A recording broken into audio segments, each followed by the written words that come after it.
Hello, my name is Francoise Molenaar, and this is That Fertile Feeling, the podcast.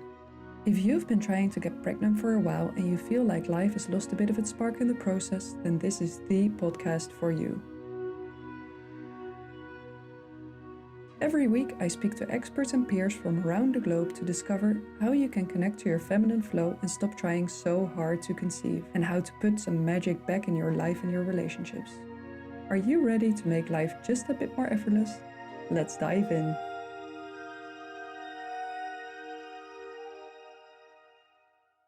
Hello and welcome to a new episode of That Fertile Feeling, the podcast. And I'm here today again with Marina Lyshova, who was on the podcast last week as well. We had a beautiful conversation just around my first question, which was if she could share a bit about her own fertility journey. She experienced a loss last year. That's around the time that we connected as well. And I really knew that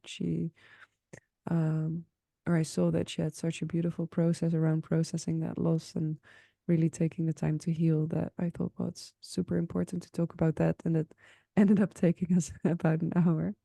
So welcome back, Marina, because I also love to talk to you about your work as I call it a womb wisdom keeper. But maybe you can tell us a bit more about what you do. Yes, thank you. And it's really good to be back again to talk about all of this juicy things. Mm, Yeah, so I think as we said that last time, I'm not yet sure what to call myself, but really I see my purpose is to really guide women to reconnect with their womb space. And when we connect to that place within, um, that just sparks so much, and it brings so much power and creativity and vitality, and just magic. So that's what I want to do. That's what I do. I help women to reconnect with that sacred part of ourselves, and through um, I want to call it like the grandmother's wisdom. So through all of those things that have been passed down to us for generations and generations from our grandmothers, that have been a bit forgotten in the last few generations. And so I really want to bring this wisdom back, and yeah, bring this connection back, because I feel like this we live in such a patriarchal world, right? Like mm, everything is kind of designed around male cycles and around, you know, structured like in a very masculine way.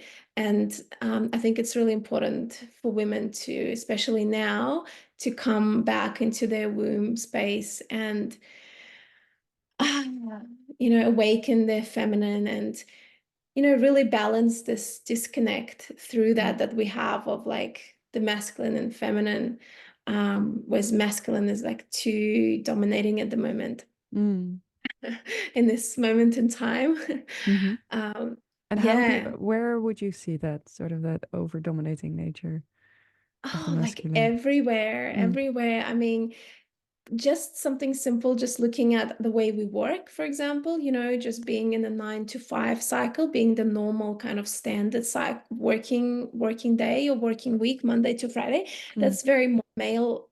That's a very can I say it? Because male cycle, because the males have different cycles to us. So mm, women, we cycle with the moon or on a monthly basis. So just looking at our menstrual cycle, right? Whereas men, they have a 24-hour cycle. And mm, so this day to day, 9 to 5, is really suited to the male cycle, because that's when energetically or hormonally they're up high from, you know, in the morning they wake up, their hormones rise, and then they're really at the peak during the day, and then they decline, and that's when the day finishes and they go to sleep, and they go to home and they sleep, basically. So that's a male cycle.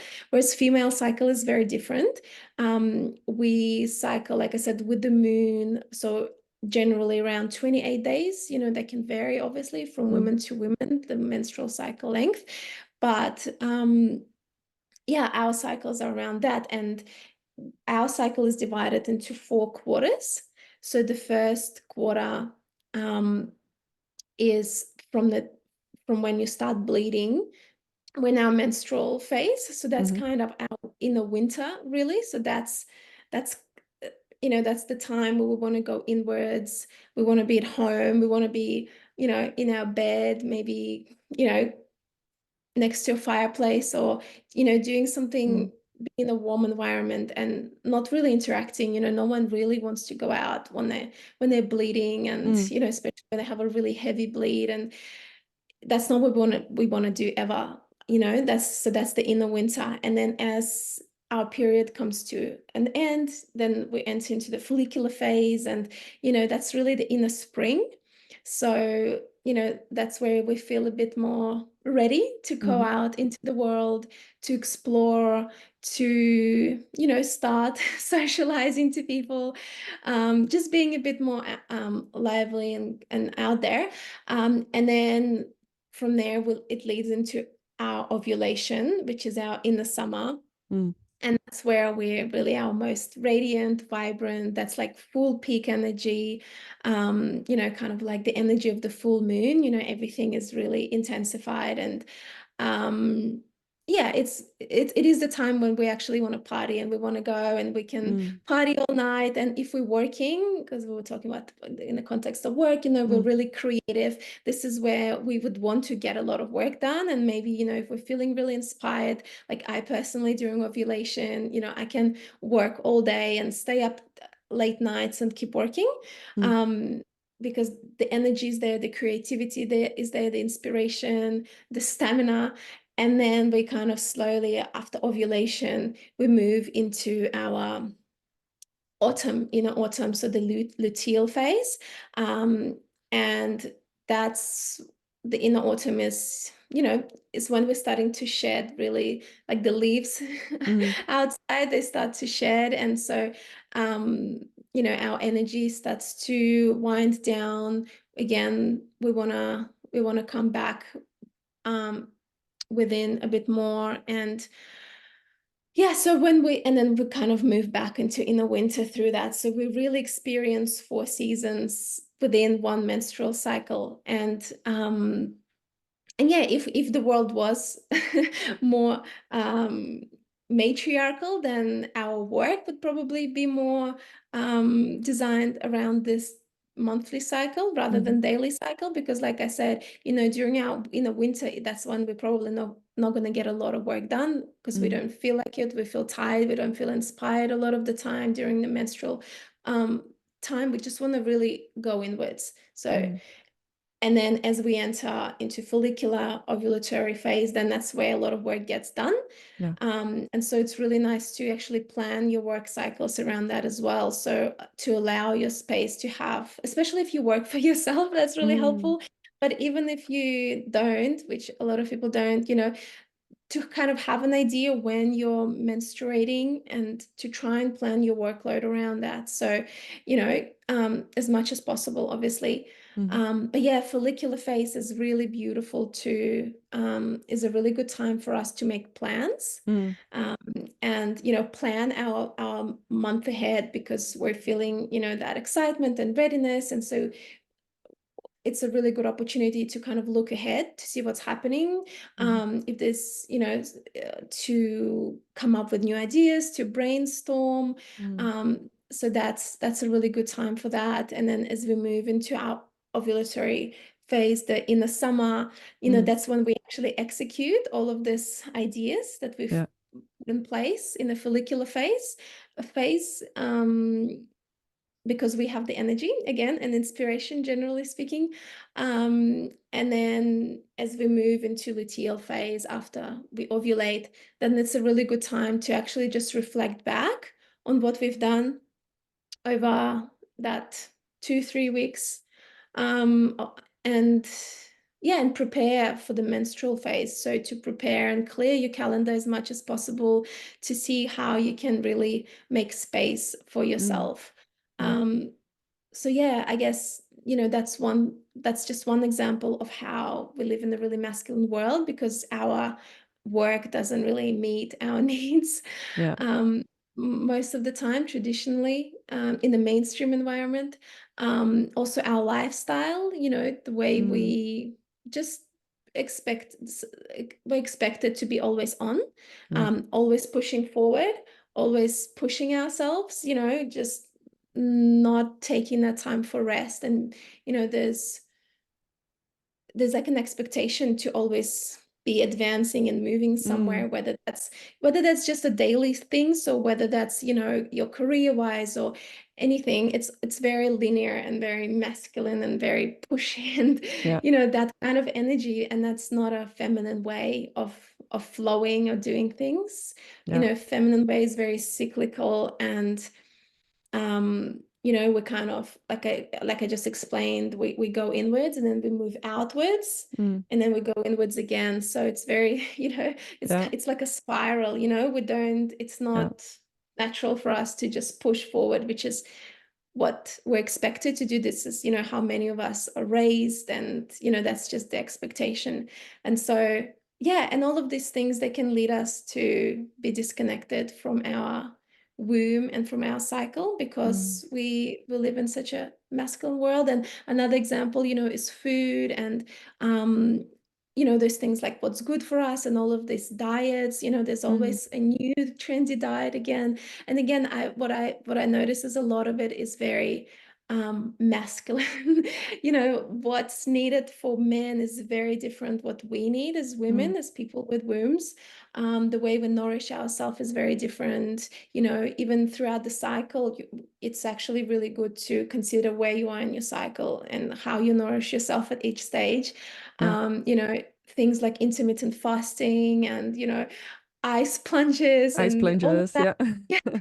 Yeah, I mean, it's so trendy, and it's supposed to be like so healthy, and it's really different when it's considered, when you look into it, in terms of women's health versus men's health. Yeah. So, and I'm But not saying it's not healthy. it's Yeah. such a big shift though that's required. I notice it myself now because I am self-employed. So in theory, I have the space to work according to my cycle. And in theory, I know that I cannot be building all the time in my business, that even setting up a business or a practice, it would also be really beautiful to say, I'm just going to stay where I'm at right now and just exist for a while rather than trying to build and achieve all the time. But I've internalized it so much, and it's like a daily struggle to see, okay, but what would it look like to step in a much more feminine way of working and being and existing? And I've been doing this for years now, and I've always been like a type A plus overachiever. So it is a big shift that I'm asking myself to make. And uh, I don't think we need to lose all of our masculine qualities either, because those are the things that keep us balanced. But I do recognize that, if anyone feels intimidated, it is intimidating because so I'm 41. So I've, I have 35 years of being programmed in a certain paradigm behind me and having to, and no real examples out there of what it could like differently. What was that like for you because I know you came from a corporate job as well, right? How is it for you to Yeah. make that shift? So I when I was in the corporate world, I feel like I was still very much in the corporate world. Mm, And I feel like at that point, I didn't fully embody those cycles and embody that way of life. So I think for me, it was easier because when I came to that realization, I was already self-employed. So it was a lot easier, but I do hear what you're saying. mm, It's still like, even for me, it's still a process and still can be a struggle, because I also have that conditioning mm, of, always having to be on, and um, you know, yeah, like just being kind of a bit of holding a bit of shame of just pausing and slowing down mm. and taking the time for myself. Every time I do that, I always hear my mom and how she would always, like tell me, oh, why are you just kind of sitting around? You need to do something. So it is a process, and I feel like, if we can just take it step by step and Mm, zoom out. Like I said, once you finish your bleed, it's a really good time to just zoom out, instead of just like getting into things and start doing your things, like just zoom out and have a look at your calendar for the month, mm, and then see, well, how can I kind of create space, for example, as I for my next mm, bleed, how can I make the most of my ovulation phase, what mm, projects do I have coming up, and how can I dedicate as much time as possible to them during ovulation, and slow down and do something a lot more relaxing, and something slow mm, during my bleed. But it is a process, and I do agree with what you've said. It is a balance between the masculine and the feminine. Like, it's not just 100% feminine. Everything is a balance. There's the feminine masculine balance in men, and there's the feminine masculine balance in women. But I feel like a lot of the time the masculine is just, generally speaking, is a little bit more dominant at the moment mm. in our society. So it's really nice to Super just, dominant, yeah. yeah, yeah, yeah. Hey, and I came across your Instagram page because of your content on Yoni steaming. Mm. And I was wondering if you can tell us a little bit about what Yoni steaming is and maybe also how that could improve our connection to that more cyclical feminine way of living. Yes, I would love to. So yoni steaming is a really sacred practice of using herbs and steam on your pelvic area and your reproductive organs.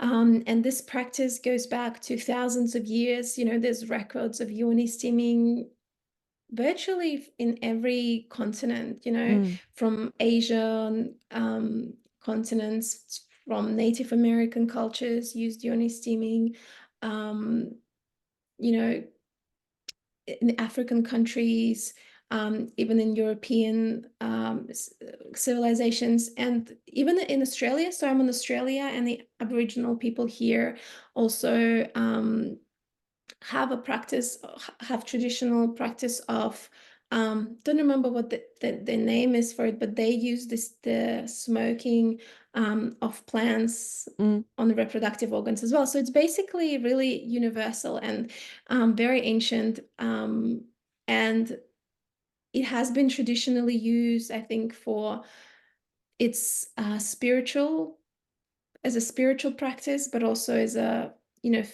physically healing practice as well. And I really like yoni steaming because I really see it as a really beautiful way for women to reconnect with their womb space. Um, it is a ritual. I think it should be kind of honored as a sacred practice and as a ritual. Um, and yeah, and in terms of you know its benefits, again, it's also works on spiritual, emotional levels and physical levels. And I'm not sure if I'm making myself really clear. I feel like for me yeah. it's just such a powerful practice, and when I think about it, there's just so much, and I find it really hard to put into Mm. words. Well, But maybe let's start with a very practical question of yeah. how could someone start steaming? Yeah, so I guess maybe we should talk about, just for me in my head, it makes sense to talk Mm, about when they shouldn't be steaming, just okay. because, yeah, so Yeah. I don't know why.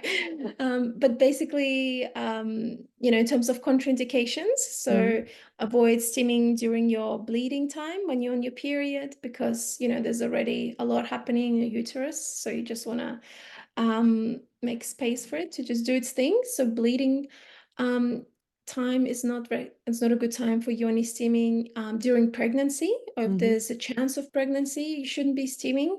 So if you are on a fertility journey, don't steam after you've ovulated. And yeah, I mean, if you have any kind of active infections, like really severe, candida or BV, or, any other kind of Mm, really active infections, probably not a good idea to steam either. If you have an IUD, Mm-hmm. um, probably best to avoid steaming. Some says you can steam just for a shorter period of time. Mm-hmm. Um, so yeah, maybe tune into yourself and see what feels right. Uh, yeah, and those are the main contraindications. So if you're Mm-hmm. not any of those, then it's probably a good opportunity for you to steam. Um, in terms of just going back to the cycle and the phases of the Mm-hmm. cycle, um, a really good time to steam would be just before you bleed. Again, Mm-hmm. if you're not on a fertility journey or if you're not trying to conceive that particular month, just before your period is a really good time to steam. Again, to just because, first of all, because it gives you an opportunity to take that time for yourself as you Mm-hmm. lead into your bleed, the time when you do need to slow down and kind of go inwards. So Yoni steaming before you bleed really gives you an opportunity to do that. But also, you know, Yoni steaming can really kind of increase circulation into your womb space, so Mm-hmm. that can really help prepare it for the bleed, and yeah, get it ready to cleanse and to cleanse as you Yeah. start bleeding, because that's what a menstruation is. It's like a uterine cleanse. So it kind of nourishes and tones the uterus and prepares you for that. And and then yeah, and then once you finish your bleed, again, that's a really good time to steam again.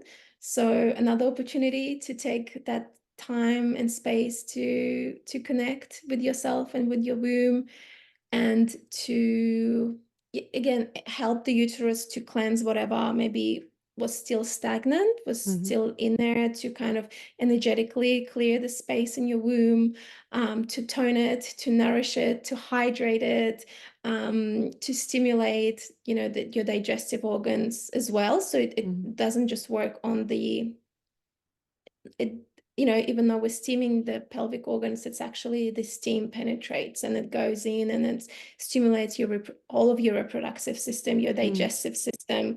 It helps move your lymph, it helps with your circulation, your digestion. So yeah, after your period finishes it's a really beautiful time to steam. And as you ovulate, again, it's a really Mm-hmm. good time to have a yoni steaming session to prepare your body to ovulate, to kind of to help with the production of the cervical mucus, again, which is really beautiful, which is really great if you're on the fertility journey, because Mm-hmm. you want to you want to have as many of those juices flowing as possible. So yeah. So those, if you are going to steam around your cycle, those are three really beautiful times for steaming. But Mm-hmm. really, you can steam at any point unless you're bleeding. Yeah. Yeah. And I saw that you have a video on your Instagram page on how to sort of do this the quick and easy way if you don't have a special Yes. stool. I always just put a bowl of hot water in my toilet.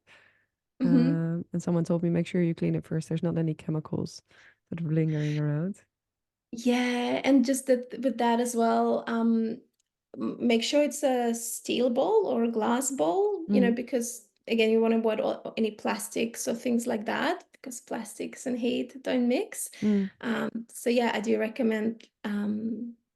Yeah, I've actually never tried putting it in the toilet, mm. Because but how I do feel you do like it? I don't see. So I would just do it. So I actually do have a steaming stool. My Yeah. my partner made one a very long time ago, but I don't always use it because Mm, I do like doing it on the floor as well. mm, I feel like there's benefits of doing it on the stool and on the floor too. There's kind of different ways to do it, but basically I just have a little like soft mattress just for my knees, and I would put the pot with the water, with the steam, with the herbs on mhm, that, and I would wrap the hot pot with a towel just so I don't burn my legs, mhm, and I would just literally sit over it. mhm. Um, yeah, and So you sit on top of the so pot? I don't like I wouldn't I just kind of kneel over it. So for Yeah. example, like with my knees on the floor, and I Yeah. would be kneeling over it. Yeah. But that's why I have the towel around it, so I don't Mm-hmm. actually burn myself Mm. accidentally. Yeah. Yeah.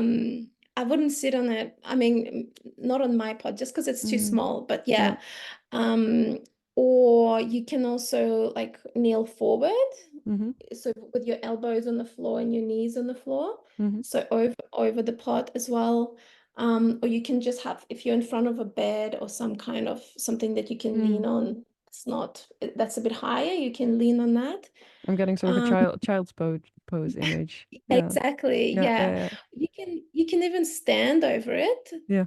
Um, yeah, like if it's really hot, if Mm. it's too hot and you don't want to like get too close to it, you can stand over it. Mm. You do need to wear like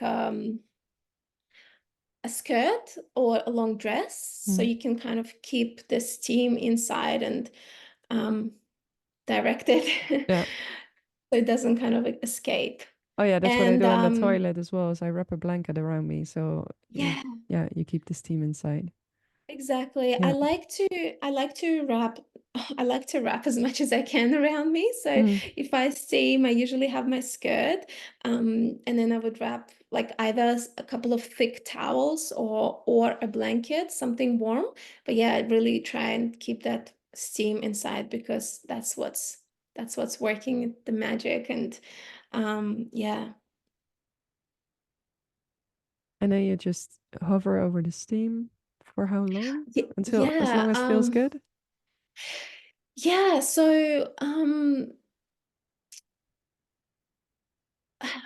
I want to give all of this directions, but I also want to kind of say that just tune into it. Mm-hmm. Everything I say today um, is just my kind of experience and my knowledge and my Mm. opinion.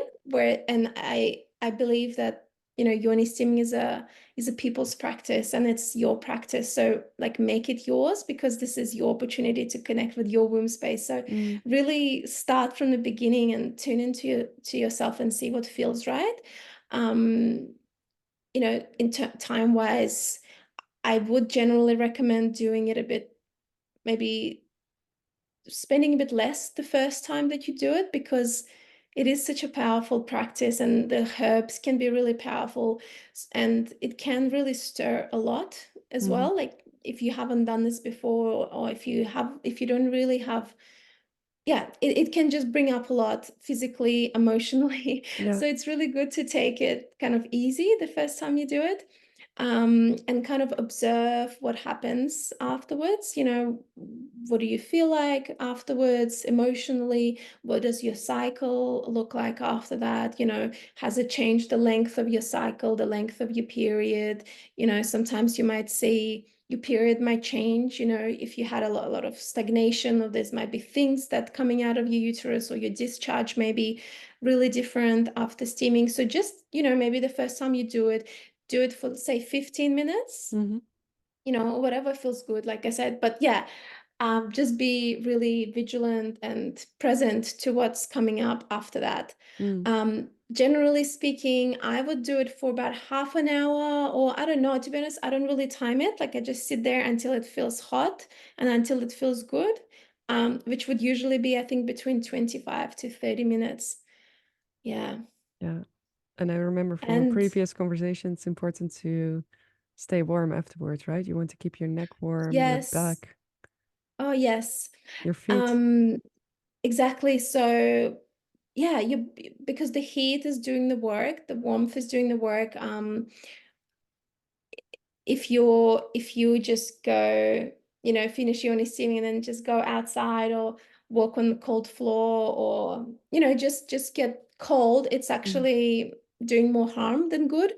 So you're kind of reversing all the benefits of the yoni steaming session with that. Mm. So it's really important to stay warm. Like I always wear socks when I do it. Mm. Warm feet, warm uterus, Mm. warm womb. And a really good time to do it is before bed. So if you can just stay warm while you're doing it with your socks on, and then just go straight into bed and stay warm in bed as Mm. well. And stay warm for the next 24 hours. Like, don't do an ice bath the next day. Um, yes, Yeah. try and stay warm for the next 24 hours, because the steam is still inside you and it's still doing its work on Yeah. you. So yeah. And one thing I also wanted to mention, like, as you steam and as you sit there, for those 15, 20 minutes, half an hour, that's a really good opportunity to, again, just maybe close your eyes and put your hands on your womb space, or actually maybe if you're kneeling, you can't do that, but just breathe into your womb space, just connect into that, just stay present with what it feels like, what's coming up. Maybe you can just, ask yourself, or you ask your womb, what is it that you need right now? Um, yeah, just take it as an opportunity to stay present with Mm. yourself and with your womb, rather than trying to get distracted and, Yeah. doing and, thinking about other things. Yeah, just, yeah, being present with that practice. And I find it such a deeply meditative practice. I go into Mm, meditation so deeply. I always try mm, to set up the atmosphere for it as well. So I yeah. am in my bathroom, but I will Mm-hmm. put on candles, put on Mm, music, then so I use some herbs in my steam as well, and then put mhm. all of the water and the herbs into a bath afterwards. So I can also have like a ritual bath Oh, with that's the herbs. Yeah, beautiful. and then go Oh, straight to bed. yes. The only thing is the transition from the toilet to the bath. I'm like, okay, I don't want to get too cold. Quick, quick, Yeah, quick. exactly. Yeah. But And it's so journaling, meditative. Yeah, go ahead. it is. Sorry, I was just going to say journaling is really beautiful Mm, too. If that's your thing, journaling, and just left me. I don't know. I yeah. felt like I wanted to mention something else, but I was wondering yeah. because you mentioned during our previous interview that you also steamed during or after your loss, and Mm, you just told us, mm. well, not during the bleed. So I can imagine now going back to my own loss because we had the ultrasound and I knew that, there was no heartbeat, so I knew that miscarriage was coming on. So I can imagine now doing even a Yoni steam before that and then maybe after the bleed, but that takes a couple of weeks. So what would you advise someone who's miscarrying? So my first advice would be to listen to your womb, Mm, yeah. to connect with that, and see if that feels right to you,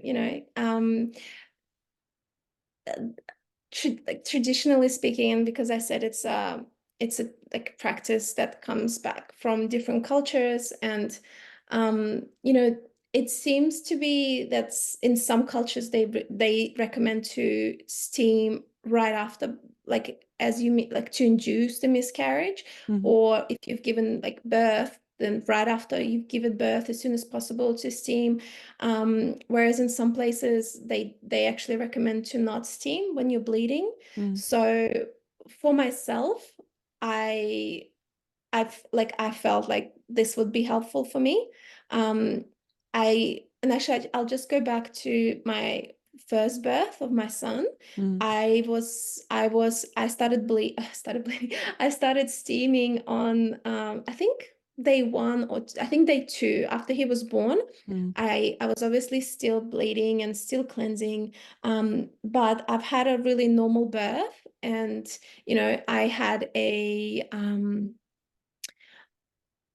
I had a normal blood loss, like amount of blood that I was losing was normal, I wasn't like hemorrhaging.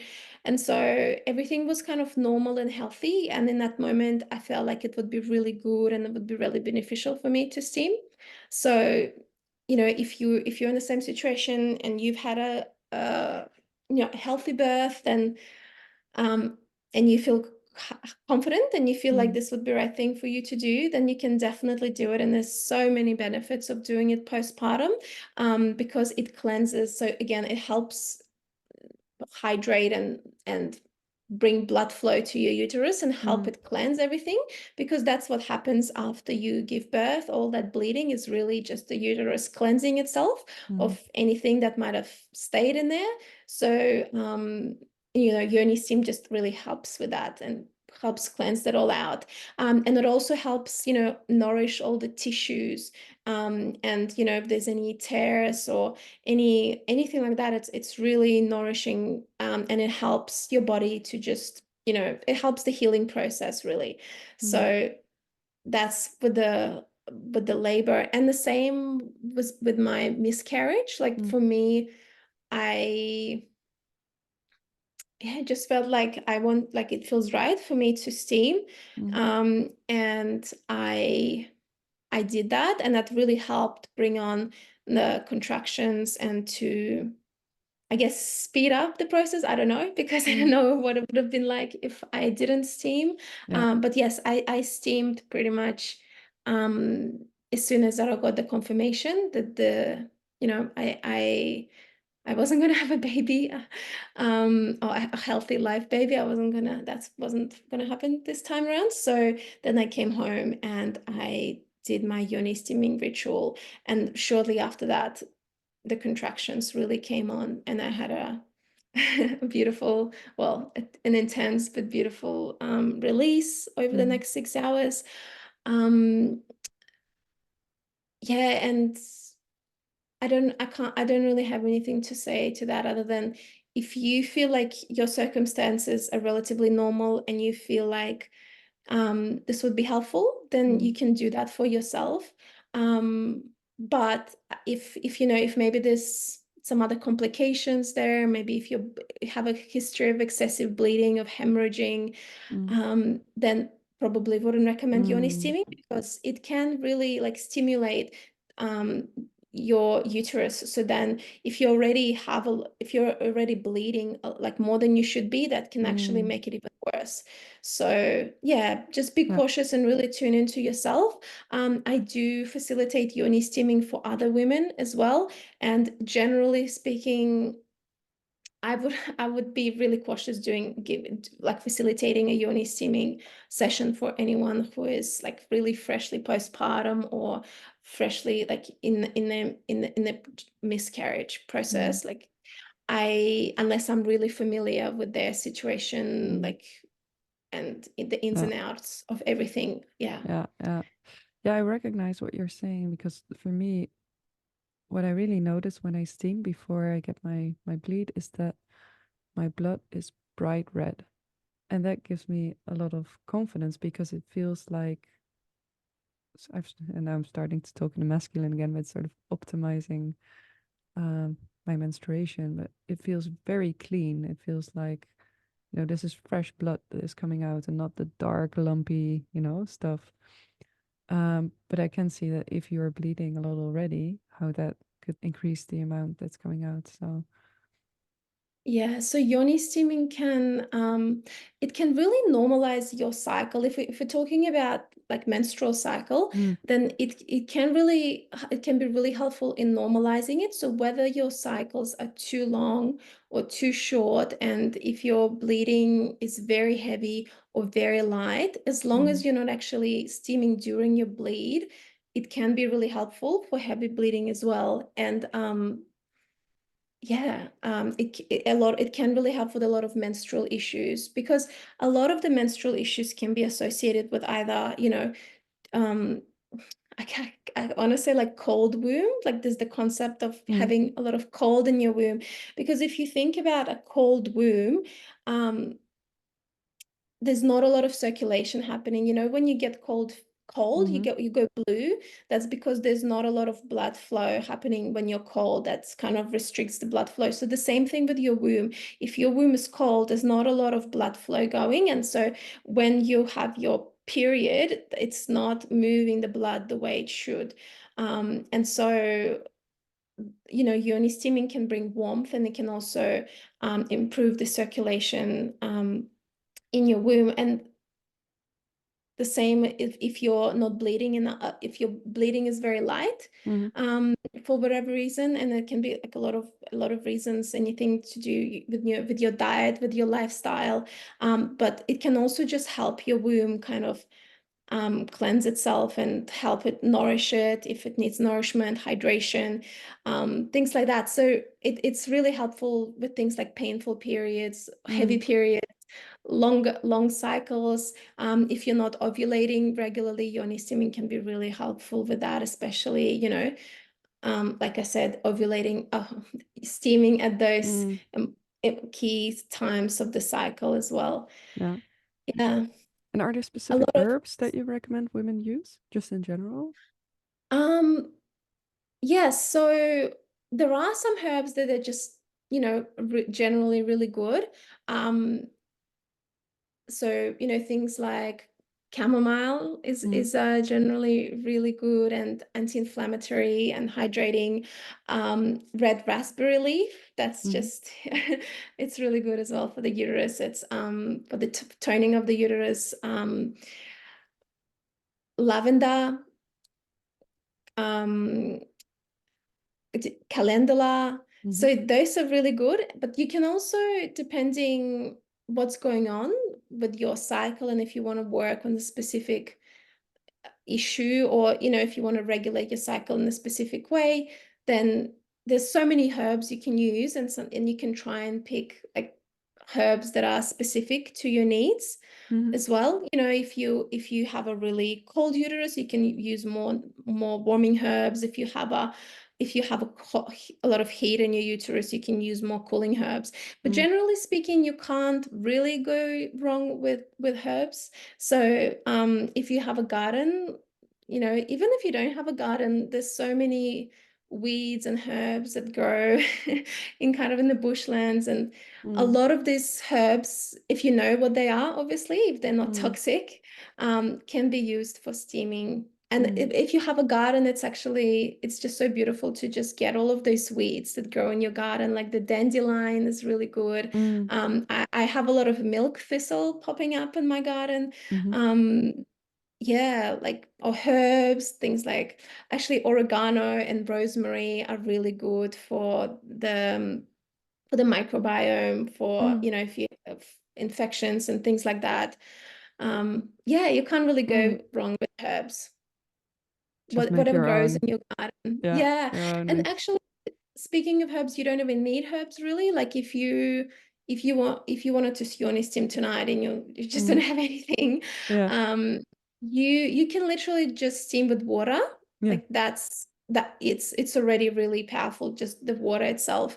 And also you can add salt to it, just regular salt or magnesium salt, Mm-hmm, Epsom salts. So that's really good as well, especially again with like preventing infections. If you are prone to infections and things like that, just using salt is really good.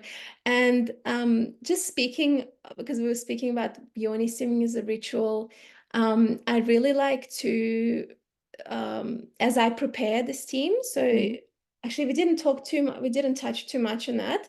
mm, Um, but as you prepare the steam, um, the water with the herbs, the infusion, speak your prayers and intentions into the water, mm, because there's a lot of people who've done work on water. I don't remember the name of the Japanese scientist, mm, um, but he took photographs of the water molecules and how they change and how they respond to the way you talk to them. mm. So you can go into a big rabbit hole in regards to water, but basically water is really responsive Yeah. to your energies. So it's really powerful if you can, as you prepare the water, Mm, um, to say your prayers and, to set your intentions really for the healings, for this, mm. for the steaming session. Yeah. Wow, that's beautiful. Yeah, I've also heard Mm. that story about the Japanese research. I can't remember his name Mhm. either. Yeah, I think Emoto. Yeah. If you just Google like Emoto Mm, water photograph, something like that, and you can yeah. see how different the water molecules, not the molecules, but the crystals, the crystalline Mm. structure of the water looks, depending The on intention. the end, Yeah. yeah, on the Yeah. intention, and it's fascinating and it's so Mm. beautiful. Yeah. Oh, Yeah. well, thanks for that. I also wanted to talk to you about another topic. So let's shift to that, and that's the womb hara therapy that you've just trained Mm. in. Can you tell us a little bit about womb hara, what it means, what you do? Yes. So womb hara therapy. So I always struggle to articulate things because I feel like I'm not very eloquent, and in my head, it's just this big thing that I feel so deeply, and it is always a Mm. challenge translating it. So my apologies if I don't always make myself clear. But the way I kind of describe womb hara to people is I say it's a blend between frequency medicine and body work. And it works on emotional, physical, and spiritual levels. And it's basically a womb healing session that I offer to women um, in my clinic space. Mhm. And the intention is to really, again, connect women to the womb space, um, to I feel like there's so much I want to say, and I want Mm. to go on big tangents. But bring the connection between the heart and the womb, and help the womb, clear any physical or emotional blockages. Because for women, a lot of what we hold, a lot of memories, experiences, traumas, a lot of things are held in our womb. Mhm. And sometimes, we don't consciously realize how much we're holding in there. Sometimes even memory experiences that we might not remember.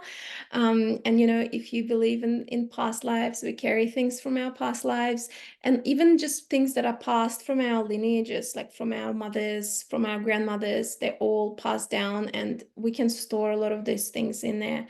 So yeah, so with womb hara, we work on those physical energetic aspects of clearing the trauma, or clearing the memories that have no more use of being in there anymore. We bring, circulation and to the uterus. We align the uterus. We help the uterus to align. And we don't just work on the womb as well in womb hara. We work on Mhm. a lot of different energetic points, and acupressure points, that are also really helpful in clearing emotions and trauma, and just energetic blockages that are preventing us from sometimes having this connection with our womb space, and preventing us from um, being from connecting to the womb and the heart, and allowing the energy to flow through us. Basically, in the Chinese medicine, there's something called the Bao Mai channel, and it's Mhm. basically the channel that runs between your heart and your womb. And when this channel is when there's blockages in this channel, Mhm. that's when we can experience a lot of you know emotionally, we can feel really stuck. We can feel fatigue, not like blocked, creatively blocked, or any blocked in any other way. um but when that channel is open, then Mhm. you can really feel the energy flowing. You feel creative, you feel vital. And on the physical level, again, you can if that channel is not clear, then that's when you'll experience a lot of menstrual challenges, with your period, whether that's painful periods, heavy periods, you know um fertility challenges as well. If that Mhm. if that channel is blocked, can prevent a lot of fertility. um and yeah, so that's and we work a lot with that channel in womb hara, and trying to kind of clear those blockages through various acupressure points, and through body work and energy work, energy and yeah. Mm. So what does it look like when someone comes for a session? What do you do? So I really love to. So I do send a intake form to my clients, because I really want to get to know like just a little bit more about them and why they're coming to see Mhm. me. And then when they do come, I'd love to have a chat with them and just get to know them a bit more, get to know, understand where they are in their cycle, you know, whether they do have a connection with their cycle, like what's their relationship with the womb like, Mm. um, um, just to see where they are generally in that moment in time. And I give them a bit of an introduction about what is going to happen today. And then they get on the table, and really it's the rest of the session is very intuitive. Mhm. So, generally speaking, we start off on the back. So I would work on the back, on the sacrum, on the coccyx, And and it's like a then massage that you do. yes, Yeah. it is a massage, yes. But there's a lot of, I guess, energetically as well. There's Mm. a lot of tuning in into the body, and it's an intuitive massage. I would Mm. call it that. So just tuning into the body, seeing what it needs.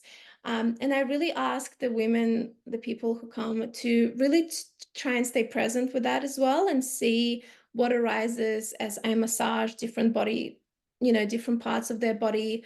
Mm. Um, and just follow my hands as well, because sometimes it's so easy to just tune out and go somewhere else, to just Mhm. come back into my hands and be present with everything that comes up. And sometimes people have really memories and flashbacks and things like that whenever I touch particular points. Sometimes they can I've had someone who was having like a coughing fit, and they really felt like that was a lot of cleansing, like energy just coming out, whatever needed Mm. to come through. And yeah, and then they turn around and we work on the front of the body. So we generally work with the upper body, so shoulders, and we spend quite a bit of time on the abdomen, Mhm. so on the digestive tract, and on the just getting the digestive system activated. So Mhm. Womhara has a lot of elements from the Chini Tsang, so that's the Chinese abdominal massage. Mhm. And yeah, it's just a really kind of quite firm abdominal massage to get the digestive system activated. Yeah, and then at the very end, we move into working with the womb, and yeah, and after I also worked with the acutonic fork as well. So I'm not sure if you've seen these before. Mm. But these forks, these particular forks, they're Mars and a Venus fork. Mhm. So they charge for the frequencies of Mars and Venus, and I really like using them on this on the meridian points to balance the feminine and the masculine energies, and they're really Mm. beautiful tools to use as well. Um, yeah, and then we finish off the session with a rebozo wrap. So I think people call it the closing the bones ceremony. In Wimhara we don't really call it that, but Mm. we call it kind of the feminine soul retrieval ritual. So we would wrap the person in the rebozos, and that's a really beautiful space for them to just integrate the session, because it feels like kind of like a cocoon. I'm not sure if you've ever been wrapped in a rebozo. Yeah, and I got super Um, claustrophobic. yeah, yeah. Well, some people don't like it, and we don't leave them in there for long. So But for me, some it's not the people, right thing, but yeah, I can imagine that if you can surrender to being wrapped, mm, it can feel like a womb, probably. yeah, it does. And it actually depends, can vary from session to session. So I've Mm. had clients, and sometimes they're happy to be wrapped in the rebozo and they love it and they want to stay there as long as they can. And Mhm. then in other sessions, they like, no, I don't Mm. want it today, or they just stay there for a little bit and they want to be out of them. But apart from all of that, I feel like there's a lot of energetic healing that takes place, and they can also vary from practitioner to practitioner, I think, because for me it's very personal, Mm. and it's um a lot of energetic healing, and I like to wrap my clients in this beautiful white light and just send them a lot of healing and loving energy and help them to release whatever needs to be released. And during the rebozo, if I have the time, Mm. I clear the energy as well. Um, yeah, and it's just very intuitive for me, and I feel like the more that I do it, the more Yeah. people that I see, I'm kind of tapping more and more into it, and um, I'm getting a lot more insights for what this specific person needs. And I've I've recently started seeing like colors and auras of the people as well when I tune into that, and it's been really interesting to work with that and help balance and clear Mm. whatever that person needs. So it's very unique from session to session, very, very individual. Well, thank you Mm. for yeah, for sharing all of your knowledge with us today on these Mm. topics. When we finished last time, I asked you what your general message would be for anyone who's dealing with fertility issues or pregnancy loss. So I wanted to ask you Mm. today, from these backgrounds, the yoni steaming, the womb hara, if you can formulate like a general message Mm. from that point of view. Yeah. Mm. So I think last time I said to listen to your womb space and to Mm-hmm. connect into your womb space and to to tune into what is really needed for you in the moment. And so just to build on that, Mm. um, you know, I would say for anyone on the fertility journey or, any other journey really, to Mm. just to make the practice of connecting into your womb space to really make it a practice, because it is a practice. It's not something that just happens. It's Mm-hmm. something that you build on gradually. And so having a ritual that you can come back into, whether that's every day or every week or whatever works for you, to just come back into that place through and do that ritual and deepen your connection with the womb. So then eventually you can start hearing it louder and louder. Mm. Because I said before, the womb speaks to you. Yeah, No, yeah. it really does. If once you really tune into it, it kind of whispers, and then it starts talking louder as you start Mm. hearing it. And you can really, yeah, to tap into that through rituals like yoni steaming, or even journaling, or just something simple like placing the hands on your womb, or, gently massaging your womb. Just, Mm. yeah, having a ritual of connecting to that sacred space. Mm. Love that. And I love everything ritual. Yeah. Well, thank you. For Yeah. anyone who hasn't listened to last week's episode, where can people find out more about you and your work? So I share a lot on my Instagram, which is Mm. Marina Lyshova. Um, I feel like we've gone through Yoni steaming in kind of bits and pieces, but there is a little video reel that I made which kind Mm. of runs step by step on how to prepare the herbs from the beginning, Mm. um, to how to actually do, and I show some positions there. So I just Mm. thought I wanted to mention it because I feel like I didn't really cover like the step by step preparation, which is probably might be of interest to someone who wants Yeah. to try yoni steaming after today. And I also have a website where I'm just starting to share my offerings, marinalyshova.com. Mm-hmm. And I am also starting to offer one-on-one yoni steaming consultations online. Mm-hmm. So if someone is interested in exploring this, the practice of yoni steaming deeper and helping them figure out, what's the kind of the best herbs that might be ideal for their particular situation, Mm. for their, purpose, then I can also help you through one-on-one consultations as well. Great. I'll put all of your details in the show notes so listeners can find them. Thanks for Thank two you. conversations. I love talking to you. I'm sure we'll stay Mm, in touch. And I also for wanted to sure. thank the listeners for tuning in this week. If you want to reach out to me, you can find me on Instagram at thatfertilefeeling or email me at francoise@thatfertilefeeling.com. I always love to hear from you, and I always get back to you and hope to see you back next week. Bye bye. Thank you for listening to That Fertile Feeling, the podcast. If you like what you heard, then please head over to your preferred podcast player and subscribe to the show. It would also be great if you could leave a review and rating so that other listeners can find the show easily. And if you think that anyone you know could benefit from the materials on this show, then go ahead and share it with them. It would be much appreciated. I look forward to seeing you again next week. Bye, love.